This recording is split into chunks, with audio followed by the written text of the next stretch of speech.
My fiancé's male friends mocked me as not her level. They ridiculed my worth, but I silently cut ties and built an empire. Now she's desperately calling with 43 missed calls, watching my success. Hey everyone, I'm Marcus, 38 years old, and I've already moved on from my marriage. I fought for my self-respect and divorced my wife of 6 years, Lily, who's 33. The core issue? She let her friends disrespect me constantly. They made fun of me while she watched, and the worst part is she actually enjoyed it. Everyone around me calls me crazy, saying I'm impulsive for taking things so far for a silly reason. Maybe it seems silly to them, but my self-respect is everything to me. Let me give you some background about myself. I grew up with 3 older brothers in a household where respect was everything. My dad was a retired Marine Corps captain who taught us that a man's word and his honor were all he truly had in this world. I remember when I was 10 years old, my dad pulled me aside after some kid pushed me around at school. He didn't tell me to fight back like you might expect. Instead, he gave me advice I've never forgotten. Marcus, you teach people how to treat you. If you let them step on you once, they'll do it forever. Those words shaped how I approach every relationship in my life. I wasn't born with a silver spoon in my mouth. I worked my ass off to get where I am today. I put myself through college while working nights as a bouncer at this underground club in Chicago. Standing 6'2" with a naturally broad build thanks to my old man's genes, I was perfect for the job. Dealing with drunk people trying to start fights taught me a lot about setting boundaries and standing my ground. After graduating, I landed an entry-level position at an investment consulting firm. I grinded for 12 years to make senior consultant, building my client portfolio through pure hustle cold calls, networking events, staying late. Nothing was handed to me. I built everything through sweat and determination, which is probably why I value respect so highly. My brothers all went into different fields. One's a firefighter, another followed Dad's footsteps into the Marines, and my oldest brother runs his own construction business. We're all cut from the same cloth, straightforward guys who don't take shit from anyone. That's why what happened with Lily hit me so hard. It went against everything I was raised to believe about how a man should be treated, especially by his wife. I met Lily at a friend's destination wedding in Miami. She was gorgeous. This stunning brunette with bright hazel eyes who could stop traffic with her looks. Honestly, she was way out of my league appearance-wise, but we connected immediately. She was smart and worked as a brand director for a luxury skincare company. She seemed to appreciate my straightforward nature. While other guys played games and put on fake personas, I just told her exactly who I was. 6 months later, I proposed. The first year of our marriage was perfect. We bought a modest but nice house in a good neighborhood in Nashville, traveled to Bali and Greece, and talked about starting a family soon. Then I met her college friends, and everything changed. She had this very close group of girlfriends that she'd known for years. From the start, I had a feeling Lily's friends didn't like me. I initially shrugged it off because, honestly, who cares what my wife's friends think? They weren't important to me. But right from the first time she introduced me to them at this upscale wine bar downtown, I felt this cold vibe. They tried to be sweet, but one could easily see through their act. The awkward silence and side glances said a lot. "So, Marcus, what is it that you do again?" one of them asked with this fake smile plastered across her face. I told them about my consulting work, and she responded with, "Oh, interesting," in a tone that clearly meant the opposite. "Like you help people plan their retirement and stuff?" She giggled like it was the most boring job ever. I explained that I help high-net-worth clients manage their investment portfolios and develop long-term wealth strategies. Sounds complicated," another one chimed in, and then immediately turned to Lily.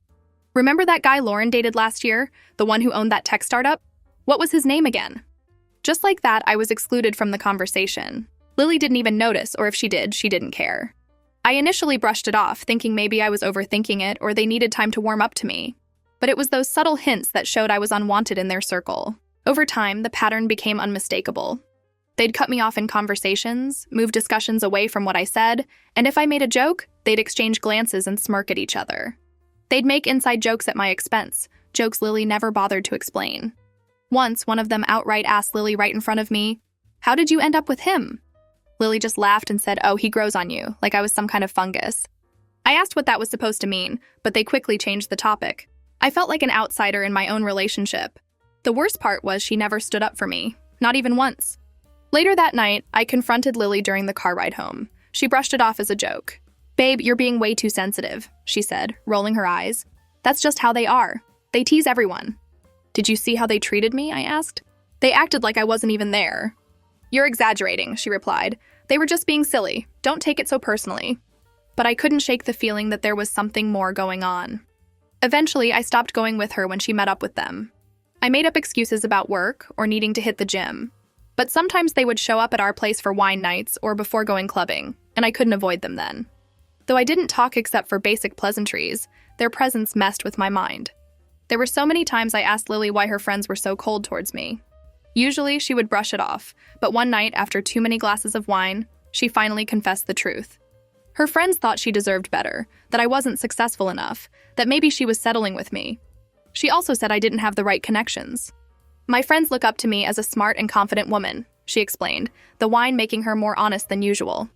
They expected I would marry some CEO or executive. I remember sitting there stunned as she kept talking, like what she was saying wasn't driving a knife into my chest. Catherine especially thinks I could have done better, she continued. Her husband makes serious money. They just bought that mansion in the Hamptons. She trailed off, finally noticing my expression. Her words made me ask why she even married me if she thought so too. She backpedaled hard, her eyes widening as she suddenly realized what she'd admitted. No, that's not what I think, she said frantically. I'm just telling you what they said. I married you because I love you. I don't care about all that superficial stuff. She assured me she married me for love, that she was happy and content with our life together. I wanted to believe her, but the seed of doubt had been planted, and it kept growing no matter how much I tried to ignore it. Still, that was the only worrisome part of our marriage. If you remove her friends from the equation, we had an amazing life together. I'd come home from work, hit the home gym I built in our garage. Staying fit has always been important to me. And then we'd spend quality time together. Weekends were for hiking or trying new restaurants. We didn't have any major fights, apart from the ones that popped up due to her friends. I noticed Lily became a different person around them. Usually, she was kind and considerate, but with them, she became feisty and savage. All her friends were this way, so maybe she was just trying to fit in. I tried to understand that everyone wants to belong, but at what cost? The breaking point came around 5 months back. Her laptop had crashed, so she had been using mine for a while. She had logged into WhatsApp on my computer but forgot to log out. A few days later, I opened the app and realized it was still logged into her account. I was about to close it when messages started syncing, hundreds of them. There was no way to stop the sync once it started. I intended to log out, but then my name popped up multiple times in a group chat preview. Curiosity got the best of me, and I opened the chat. What I saw? Man, I can still feel that pit in my stomach thinking about it. It was worse than I ever imagined. She wasn't just tolerating their trash talk about me, she was actively enjoying it and participating. The group was called Boss Babes and included 5 women, Lily among them. They talked daily, sharing everything from work gossip to relationship details. I scrolled back to get context, and what I found made me sick to my stomach. There's one friend named Catherine who's the meanest of all. She had married some tech mogul a year back and never stopped bragging about the money, the holidays, and the gifts. The guy was handsome too, former college athlete type, who still had time to hit the gym despite his supposedly demanding job. She often sent their pictures in the group, then tagged Lily and asked, "What did Marcus do for your birthday?" Or, "Where was Marcus taking you for the holidays?" It was hurtful to see, but Lily's responses were even more shattering. I kept reading, unable to stop despite the growing knot in my throat. There was a conversation where Catherine had just gotten back from Bora Bora. "David surprised me for our anniversary," she wrote, sharing a photo of herself in a bikini next to her husband on a yacht. Lily responded, "OMG, so jealous, looks amazing." Catherine replied, "What did Marcus get you for your birthday last month? Did he finally take you to that restaurant you've been hinting about?" Lily wrote back, "LOL, no, he got me flowers and cooked dinner. It was sweet, I guess." Catherine, "Flowers and dinner at home? That's it, girl." Then another friend chimed in. Nicole, "I swear sometimes I wonder what were you even thinking when you decided to marry him." Lily responded, "I wonder that too, LOL." I felt like I'd been punched in the gut. This was my wife, the woman who had just curled up next to me on the couch the night before, who told me she loved me before we went to sleep. The conversation continued. "Ashley, he's so boring. He doesn't even surprise you with weekend getaways like David does for Catherine." Lily just replied, "Huh." Catherine, "You deserve someone who matches your energy, someone successful and exciting, not Mr. Investment Consultant who thinks a wild night is trying a new craft beer at the local brewery LMAO. Lily wrote, "Stop!" But they kept egging her on, all of them laughing at my expense like I was some clueless fool. The worst part was seeing how easily she joined in. In some messages, Lily would defend me a little, saying things like, "He's really good with money, though," or "He's sweet in his own way," but it felt like she was talking about a pet, not her husband. One of them even suggested she find someone on the side, someone more exciting. Lily's response was, "You bet," followed by a winky face. I felt sick to my guts. I was literally shaking as I read through these messages. This wasn't just mean-spirited gossip, it was hurtful and disrespectful on a fundamental level. I exported the whole chat into my mailbox and saved it on my laptop. I've never been the type of guy to let people walk all over me, in the gym, at work, anywhere. I stand my ground. But here I was, letting my own wife and her friends treat me like I was nothing. Not anymore. I kept digging, looking for any evidence that she might have actually cheated. Nothing concrete turned up, but there were several instances where they discussed attractive men at her workplace or friends of friends. It was enough to keep the paranoia simmering in my mind. Was she just talking, or had there been more? I didn't explode right away. I just sat there processing everything. It hit me like a ton of bricks that the woman I loved, the woman I built a life with, had been making a joke out of me for years. And I was a fool to think we had a great marriage. I scanned through her inbox but didn't find anything else incriminating. Her chat with her mom had nothing suspicious in it. In fact, to her mom, she painted our marriage as perfect. I wondered which version was the lie, the one she told her friends or the one she told her mother. When she got home that evening, I was sitting in the living room with my laptop open on the coffee table. She came in smiling, dropped her purse on the counter, and leaned in to kiss me like any normal day. I turned my face away. "What's wrong?" she asked immediately, sensing the tension. I gestured to the laptop. "You forgot to log out of WhatsApp on my computer." She froze, then panicked, her face draining of color as realization dawned on her. "Marcus, how much did you read?" she asked, her voice barely above a whisper. "Enough," I said quietly. "Enough to know what you and your friends really think of me." She tried to gaslight me immediately. "You invaded my privacy. You went through my messages," she accused, as if that was the real issue here, as if the violation of her privacy was the crime, not the absolute mockery of our marriage. "Are you serious right now?" I asked, my voice rising despite my attempts to stay calm. "You're worried about your privacy? What about my dignity? What about our marriage? Do you think it's normal to talk about your husband that way?" "It's just girl talk," she insisted, tears forming in her eyes. "Everyone vents about their partner sometimes. It doesn't mean anything." I looked her straight in the eyes and said, "You didn't log out. And frankly, I'm glad you didn't. At least now I know the truth, what you really think about me." She tried to defend herself, saying she didn't say anything wrong about me. She challenged me to show her proof that she had personally talked badly about me. "Yes, you didn't say outright negative things," I conceded, "but you didn't stop them either. You laughed along. You agreed with them. Tell me, Lily, if someone was talking about your husband, shouldn't your first reaction be to defend him? Not join in?" The situation quickly escalated. I was really angry, and she was still defending herself, insisting that her friends were just funny and messing around with her, that they say mean things about everyone and I was no exception. "So that makes it okay?" I asked incredulously. "Everyone gets torn down, so I should just accept it. Is that really your defense here?" I made it clear that I didn't care what her friends said or did. "You being my wife should have defended me, but instead you enjoyed their insults about me. You participated." She tried to defend herself and her friends, but I laid it out plain and simple. It's them or me. Either you cut them off right now, over the phone in front of me, or we're done. "You can't be serious," she said, her eyes wide with disbelief. "They're my best friends. I've known them for over a decade." "And I'm your husband," I countered. "The man you promised to love and respect. Choose." She hesitated. She actually hesitated. Then she pushed back against my ultimatum. "Come on, you know they're just joking," she pleaded. "You're taking this too seriously. We can work this out. I'll talk to them, tell them to tone it down." "That's not good enough," I told her firmly. "I want them out of our lives. They're toxic and they're poisoning our marriage." "That's not fair," she protested. "You can't just demand I cut off my friends. What kind of controlling behavior is that?" "It's not controlling to expect my wife not to participate in humiliating me behind my back," I explained, struggling to keep my voice steady. "I'm not telling you what to do. I'm telling you what I will and won't tolerate in my marriage. The choice is yours." She stared at me for a long moment, then said, "I can't cut them off. That's not reasonable." "Cool," I replied, the word coming out more calmly than I felt. "You made your choice, and now I'll make mine. I'm ending it." She freaked out. "You're really going to break up over some texts? Over these stupid reasons? You're throwing away 6 years of marriage over this?" "It's not about texts or petty reasons," I explained. "It's about self-respect. As my wife, it's your duty to protect my honor, and you failed to do so. I was still being considerate and giving you a chance to make things right. All you had to do was cut off your friends. What's the use of such cruel people in your life who only put you down and make you feel small?" She didn't understand. Over the next few days, the arguments continued. She oscillated between defensive anger and tearful apologies. She promised to be better, to stand up for me more, to limit her time with them. But she wouldn't take the step I needed, cutting them out completely. She apologized on their behalf and promised to keep them in check next time. I told her that wasn't helping. "I don't need a sorry," I said. I want you to cut them off right now. If you can't, then I'm out. They're not that bad, she insisted. You're only seeing the worst moments. They can be really supportive too. Supportive of what? I asked. Undermining your marriage? Making you feel like you settled? Encouraging you to cheat?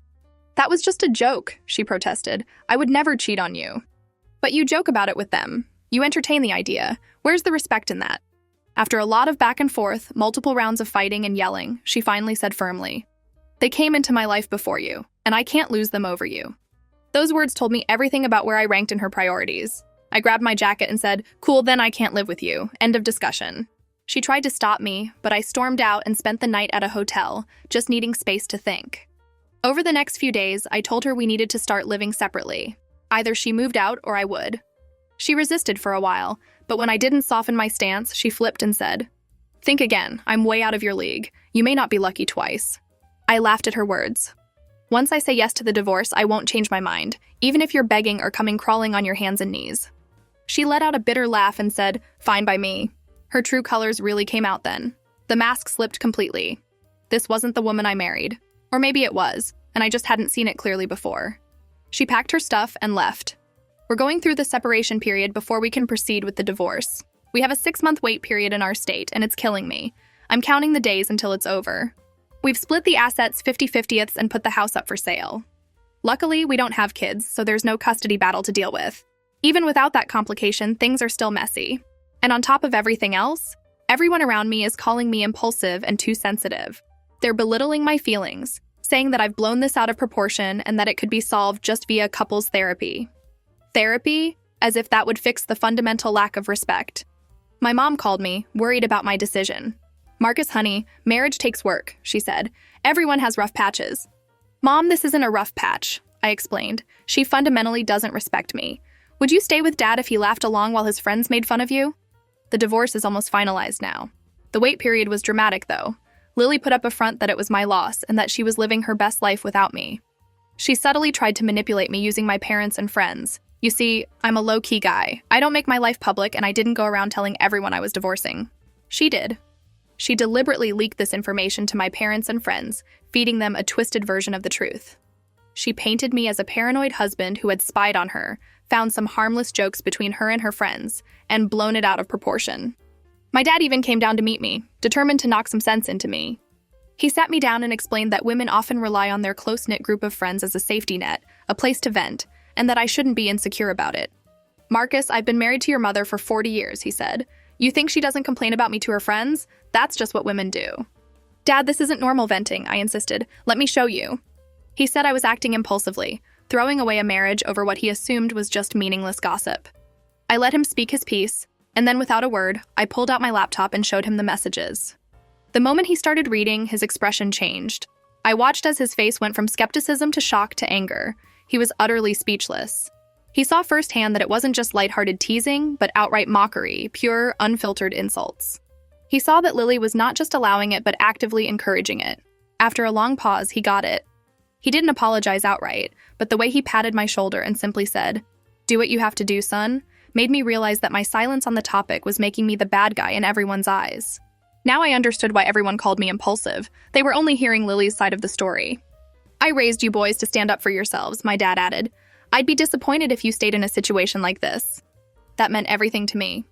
My dad had always been my role model for what a man should be, strong, fair, and unwavering in his principles. When Lily told everyone about our divorce, my parents and some close friends tried to talk to me about it, but I didn't indulge their questions. I kept the details private, which meant most of them naturally believed her version of the story. So anyway, I managed to sell the house at a great price. The market was hot and we made a decent profit. We divided the assets evenly. To my surprise, she didn't fight me on this. Her pride wouldn't allow it. I was more than happy with her approach because I just wanted everything over with as soon as possible. She had moved in with one of her friends and wasted no time putting up an act of a carefree, exciting life on social media. Her posts were flooded with pictures and videos of her partying, traveling, and living her best life. I knew exactly what she was doing. She wanted me to see it all, to feel like I had lost something irreplaceable. She wanted to make me feel jealous and regretful. One night after a few drinks, my buddy Chris showed me her Instagram. She was at some rooftop bar in Los Angeles, cocktail in hand, surrounded by a group of guys in expensive suits. "She's really trying to show you what you're missing, huh?" Chris said. I studied the photo for a minute. In the past, it might have hurt, but now I just felt sorry for her. The forced smile, the carefully posed shot, the desperate need for validation. It all seemed so transparent to me now. But instead of wallowing in self-pity, I moved on with my life. I redirected my energy into rebuilding myself. I hit the gym harder than ever before, dropping from 22% body fat to 14% in just a few months. I wasn't just looking better, I was feeling stronger, more confident, more in control of my life. I also started a side business in sports nutrition consulting that I had been meaning to launch for years. With no toxic influences holding me back, I got certified as a sports nutrition specialist. I leveraged my background in investment consulting to create comprehensive wellness plans that addressed both physical and financial health, a unique angle that really resonated with clients. I'm more focused and productive than ever. I spend my day at work, sweat it out at the gym, and come back home to work on my business. It's incredibly fulfilling. For the first time in years, I feel like I'm truly living for myself, not trying to measure up to someone else's expectations. But Lily couldn't bear to see that I was doing so well without her. She started poking her nose back into my life. Here's the thing. Lily and I had been in the middle of an IVF process before everything fell apart. We'd been trying naturally for a couple of years with no success, and had just started the medical route. Given the circumstances, I withdrew from the process, making it clear that I no longer consented to having a child with her. Simple and fair, right? This did not sit well with her at all. She had this twisted request that I should let her have my child despite our separation. Like, what the hell? I said no, of course. Any sane person would have understood, but she was entitled. She started blowing up my phone first with texts, long paragraphs, and emotional appeals. Then came the calls. I had not blocked her yet, thinking we might have to communicate for the divorce, and she had been cooperating until now. "Marcus, please," she begged. "We've already gone through so much of the process. The doctor said my eggs are perfect, and we have a real chance. Don't take this away from me." "Lily, we're getting divorced," I reminded her. "Why would we bring a child into that situation?" "Because I'm running out of time," she said desperately. "Do you know how hard it is to start over at my age? To find someone, build a relationship, get married again, and then try for a baby? I might miss my window completely." Her panic was real, but so was my resolve. I wasn't going to create a lifelong connection to someone who had betrayed my trust so deeply. When I ignored the texts and calls, she showed up on my doorstep. She looked disheveled, her eyes puffy from crying. Quite the opposite of the glamorous life she showed off online. She pleaded, "Please, this is all I've ever wanted. I don't even need you to be involved. Just let me have this baby. I'll raise it alone. You won't have to do anything." "I'm relieved we don't have children together," I told her firmly. "The separation would have been so difficult. It's easy this way, and you want to complicate it by having my child? I won't permit it." She still persisted, but I firmly said, "We are done. I want no connection to you, now or in the future." She clutched my sleeves, tears rolling down her face as she begged, "I know we didn't work out, but this is different. It's my dream. I've always wanted to be a mother. Please don't take this away from me." She was desperate, but I remained unmoved and asserted, "You're asking me to bring a child into this world, into a broken relationship. I won't do it. I refuse to have a child that links me to you for life." She sobbed harder, making all sorts of unrealistic promises. "I'll sign anything you want. No child support, no involvement. You won't even have to see them." I shook my head. "My decision is final. I already informed the clinic to discard my sample. There's nothing left to discuss." I remember the look in her eyes, a mix of desperation, anger, and disbelief. She couldn't fathom that I would deny her something she wanted so badly. But that was the difference between us. She thought only of herself, while I was thinking of a potential child who would be born into a fractured situation. She stared at me for a long moment, searching my face for any sign of softness. I remained unmoved, and she finally left, wiping her tears. A few days later, her parents reached out with the same requests. They assured me I wouldn't have any responsibility for the child. She would sign an official document stating she would ask for no child support, but my answer remained the same. Absolutely not. I wanted no connection to her, and certainly not through a child. This is the final stretch before the divorce is finalized. I can see the finish line, and I'm counting down the days. Final update. It's been a while, and life has exploded in the best possible way. After everything that happened, I threw myself into my business, and it has paid off tremendously. What started as my sports nutrition consulting side hustle, primarily for amateur athletes, has now grown into a full-fledged company with 5 employees. I've expanded into personalized fitness programs, recovery techniques, and even a premium supplement line that's been featured in Men's Health and Sports Illustrated. I was able to scale it beyond my expectations. Now I run it full-time. I quit my investment consulting job a year ago and never looked back. The transition wasn't easy. There were plenty of late nights, uncertain moments, and financial stress as I built the business. But unlike my marriage, this was stress with purpose. Every obstacle I overcame made me stronger and moved me forward. I remember the day I landed my first professional athlete client, a linebacker for an NFL team who was recovering from knee surgery. He had tried everything to get back to peak condition, but nothing was working. My program got him back on the field 3 weeks ahead of schedule, and the referrals started pouring in after that. Well, Lily's been watching it all. I never blocked her on social media, but I don't follow her either. I know for sure that she looks up my profile every now and then because I see her likes on my business achievement posts or gym progress pics. Sometimes she'll even leave a brief comment like, "Congratulations" or "Looking good." I don't respond. I don't post much, but whenever I do, it's about my business milestones or fitness achievements, not any random stuff. My brother noticed it too.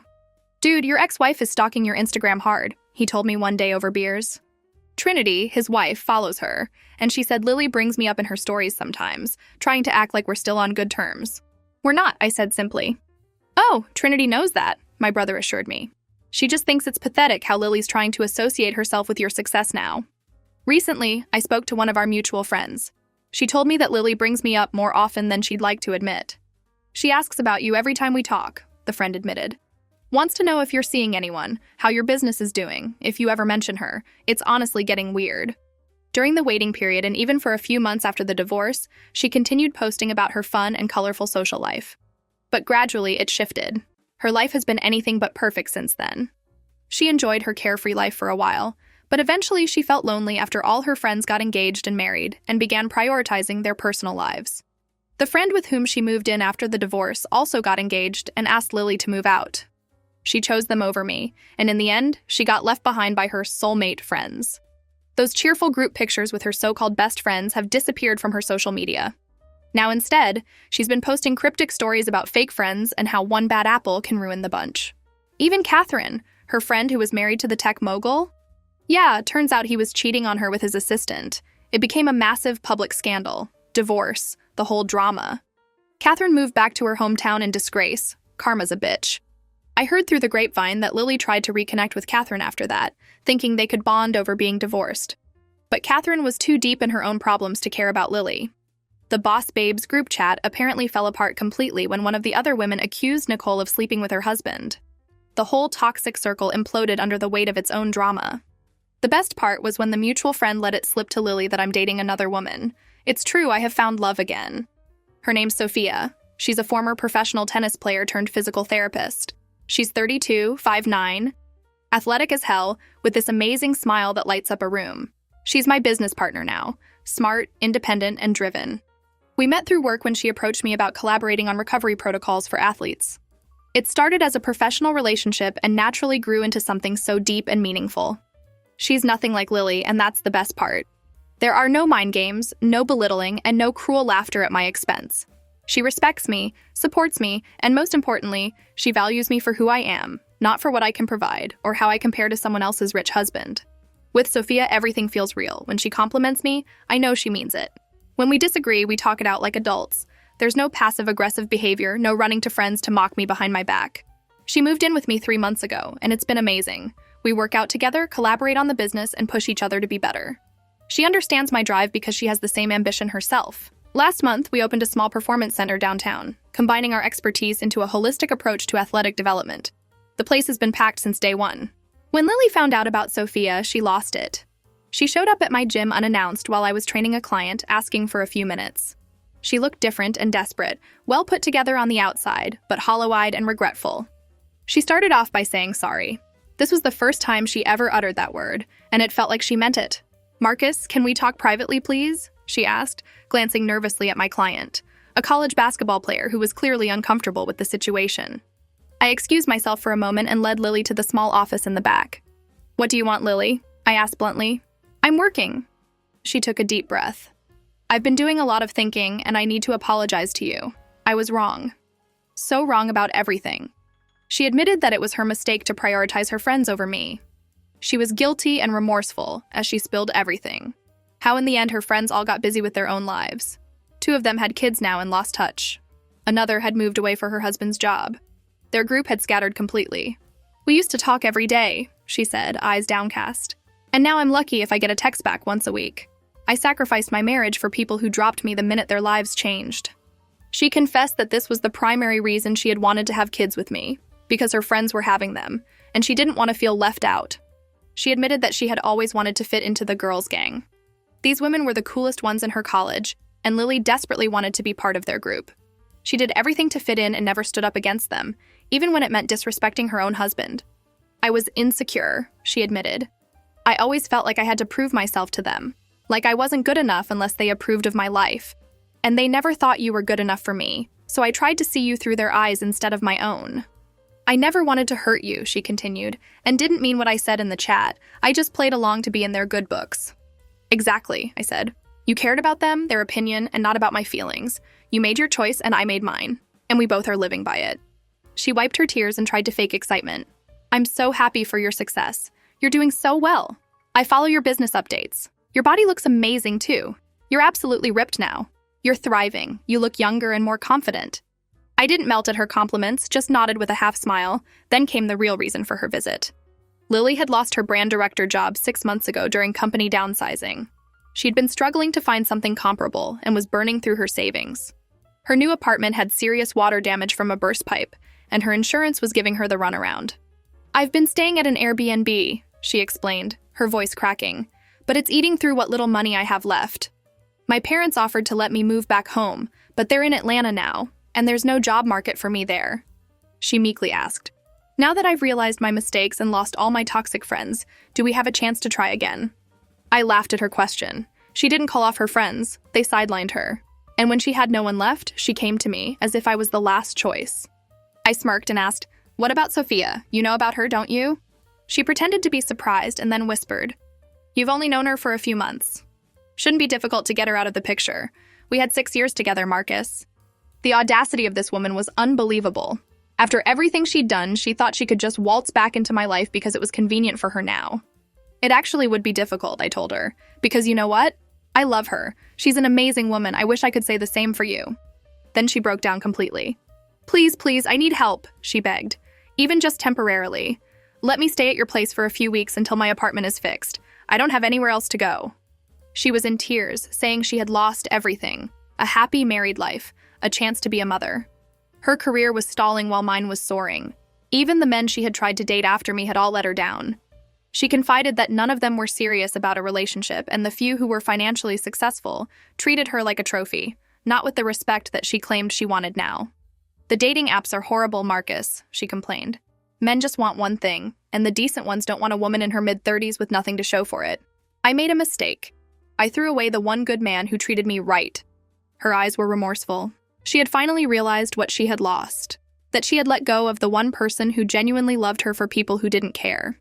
The pain of realizing that she had thrown away something real for short-term validation from fake friends who abandoned her when she needed them was written all over her face. She grabbed my arm. Please, I'll do anything. I can help with your business. I'm good at marketing, you know that. I can help you take it to the next level. Just then, there was a knock at the door. Sophia poked her head in, immediately assessing the situation. Everything okay in here? She asked, her eyes flicking between me and Lily. Everything's fine, I assured her. Lily was just leaving. Lily stared at Sophia, taking in her athletic build, natural beauty, and confident posture. The comparison was inevitable, and Lily knew she was looking at a woman who was everything she wasn't. Genuine, self-assured, and truly supportive. But I felt nothing. No bitterness, no anger, just peace. I told her goodbye and I meant it.